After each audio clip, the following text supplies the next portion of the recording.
What are some signs that you are conventionally unattractive? Story 1. I'm cropped out of work photos that are used in our marketing. Story 2. I'm bald and apparently look like an alien. I've literally been told that before, and honestly, I agree. I used to wear a hat and looked passable, until one time a girl I was talking to asked me to take it off. She gasped and covered her mouth. That was the last bit of my self-esteem. Story 3. Once, a man catcalled me, but when I turned around, he immediately said, "Oh, sorry." That's how I know I must be truly unpleasant to look at. Story 4. I'm not a handsome man. Not even close. I kind of look like a Russian henchman from a low-budget action movie, but not the cool one. I'm the guy who casually falls into an airplane engine or a wood chipper. No big fight scene with the hero. People have told me this multiple times. That's how I know. But you know what? There aren't that many people in my particular niche. Story 5. I started hanging out with a group of younger, really good-looking guys, all gay like me. I always believed in the saying, "You're as attractive as your friends," and these guys were easily 7s and 8s out of 10. I had been through some rough times but was finally employed again, had gained back some weight after losing it unhealthily, and thought, cool, I must be looking better if these guys want to hang out with me. It took me about 6 weeks of Sunday brunches to discover there was a no-grinder rule. I had assumed everyone was using it, but then someone left their phone on, and that unmistakable grinder notification sound went off. It started a conversation, and they began explaining to me, the new guy, why they had this rule. One by one, they turned their apps on. Dear God in heaven, my grinder had been on during every brunch.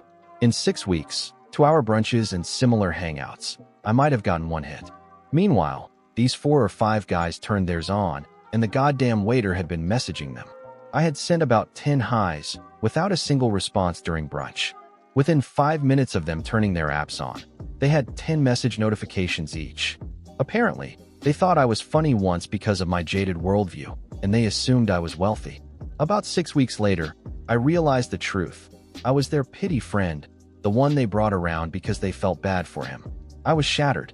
They were getting messages and offers from every single profile within a mile. I must have been one of the guys they used to make fun of before they actually knew me. Story 6. A sign? You're invisible to the public, male, female, and everyone in between. I'm a 39-year-old woman, and I've never been approached by a man in a scary, flirtatious, or even mildly curious way. Something most women seem to experience at some point. I hear the stories, see the social media videos, but I've never lived it firsthand. I don't fear for my safety when I'm out alone at night, because I know no one willingly wants to approach me. People don't stop me for directions or ask me about the area, a store I'm in, or just strike up small talk in line. I seem invisible, and it's isolating. That kind of invisibility fosters a deep sense of loneliness. I don't think I'm super ugly, but I doubt I'd rate higher than a 3. This feeling of being unseen has only gotten worse as technology adds more barriers to human interaction. The way things are now, I could go weeks without speaking to anyone outside of work.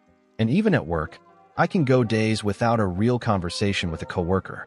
I can order groceries online and pick them up. The whole exchange is just, "Are you _____?" Yes. And that's the end of it. I can order food through an app, walk in, say, "I'm picking up 4_____," get handed a bag, and leave. No small talk, whether it's a drive-through or carry-out.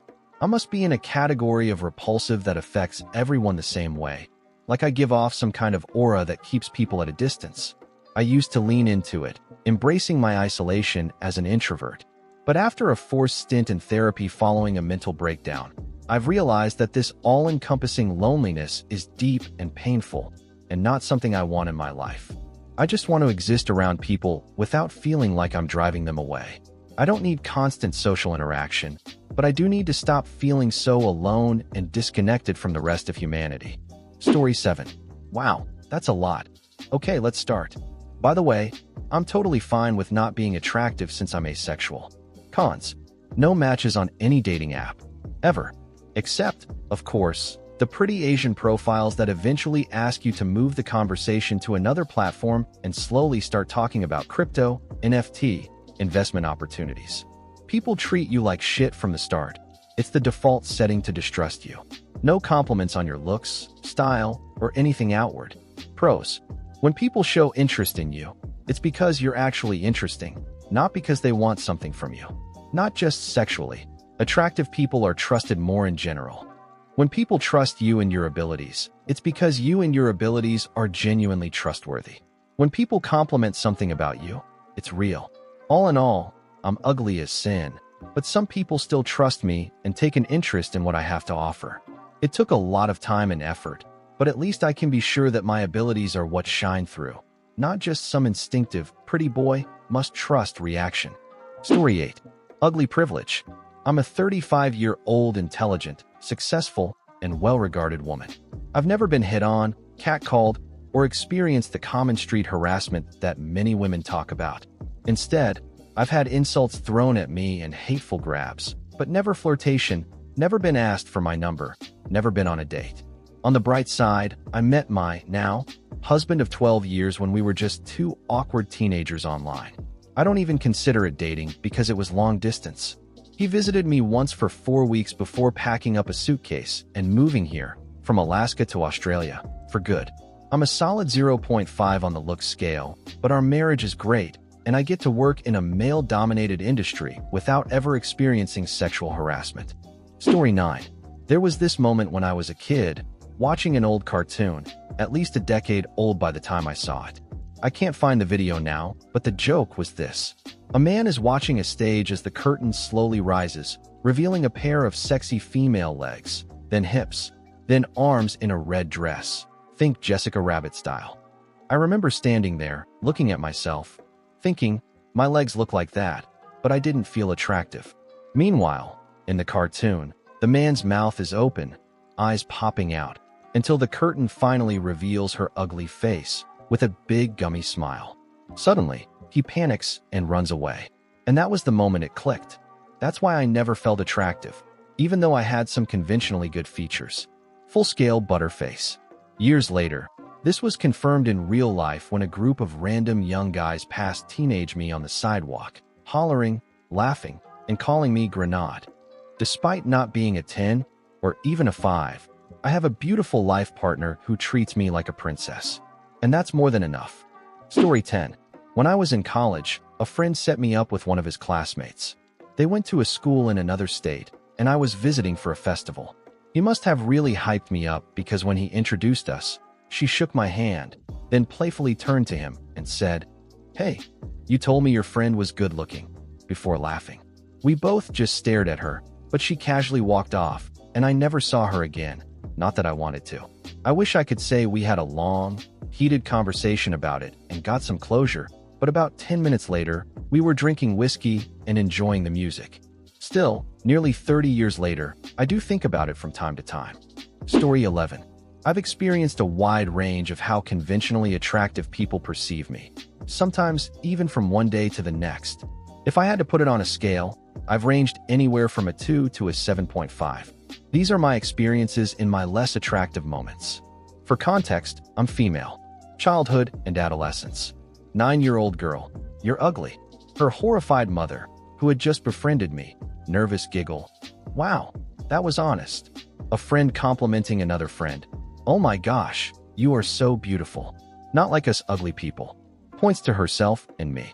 Like, okay, I don't dispute her right to her own opinion, but I should be the one making the call about my own looks, not her. I had a friend who was just as shy and quiet as me. Since I was average looking, people correctly assumed it was just shyness. Meanwhile, because she was very attractive, people assumed she was a snob who thought she was above everyone. I guess that's a privilege for me. Aging perception. I've been called ma'am since I was 13. I've been mistaken for my dad's wife or my sibling's mother. People 15 years older than me assume we're the same age. Wasn't it great growing up in the 70s? I wasn't born yet. Cultural expectations. I come from a traditional culture where my single cousins constantly got questioned about why they hadn't found someone yet, and were told to stop being so picky or they'd be left on the shelf. Me? I got left alone. Again, could be considered a privilege. Social and dating life. School days. Young people are more openly cruel. I was either called ugly outright, sarcastically catcalled, or set up as a joke. If boys were paired with me for dancing, they'd grimace while their friends laughed at them. Adulthood. People are more polite, but the dismissiveness is more subtle. Being ignored, overlooked, or only getting compliments on changeable things. Love your earrings. Social dynamics. Female friends never once worrying about me hanging out with their boyfriend. Not being able to relate to women who say they get catcalled multiple times a day. Dating reactions. As a straight woman, if people see my significant other, they'll say, "Well done," or "Lucky you." It's common for society to see a man as lucky for being with a more attractive woman, but people seem confused when it's the other way around. Guys hitting on me. When it happens, people assume they must be drunk. They must have a fetish for my race. They only hit on me because the hot girl in the group was too intimidating. I don't remember their exact phrasing, but these reactions weren't meant to be mean, just thoughtless and unintentionally more insulting. Male acquaintances' horror at the thought of me being interested in them. Asked a guy I knew from the bus what his plans were that evening, just making small talk. He immediately panicked and started explaining how busy he was. Then, as if throwing me a pity bone, added, "We could have a coffee sometime, I guess." Triple texted a new guy friend, short, casual, non-flirty messages all on the same topic. He instantly responded with a gentle letdown, reassuring me he wasn't interested but valued our friendship. Had amazing chemistry with a guy online, fun conversations, growing connection. Then we exchanged photos. He disappeared instantly, going out in social settings. If I go out alone during my cuter phases, guys hit on me and groups of girls let me join them. When I'm in my homelier phases, groups of girls close ranks the second I dance near them. A guy I randomly started chatting with, after asking for the time, seemed fine at first, until his friends kept physically pulling him away from me, as if I were a creepy lek trying to trap him. I now fully understand the saying that men and unattractive women experience life in similar ways. The ugly versus pretty privilege shift. For balance, I've had moments where I was considered conventionally attractive, and the difference in treatment was night and day. I've even been perceived as ugly and forgettable by some people while very attractive to others on the same day. My looks must be divisive, but that's what gives me this unique perspective on both ugly and pretty privilege. Story 12.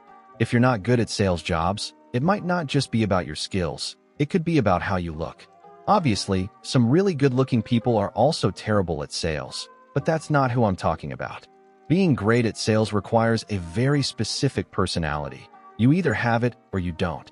If you're a little goofy looking but have the right charm, you'll probably still do okay. Good enough to keep your job and make a decent living. But it will always be 1,000 times easier for someone who is both good-looking and charming to sell things to people. They're the ones breaking sales records, getting promoted faster than anyone else in the company. Think about it. Have you ever seen an ugly car salesman? How about an ugly real estate agent? I worked in retail banking for years, and some of the most gorgeous people I've ever seen in real life were in upper management. Why? Because in order to get promoted, you had to be great at selling people on credit cards, mortgages, and financial products. Simply being good at keeping your drawer balanced wasn't enough, unless you wanted to work in the back office. Story 13. If someone says, "You look like," insert your name here, and the person they're talking to looks slightly offended, yeah, you're mad ugly. If you're on a bus, there's an open seat right next to you, and a girl chooses to stand instead of sitting there, you're mad ugly. This probably only applies to guys.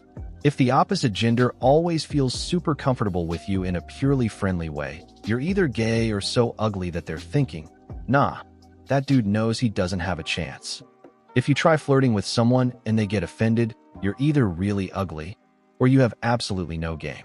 If you enjoyed the video, don't forget to leave a like and subscribe, activate the notification bell, and share a similar story or anything you'd like to say in the comments. See you next time.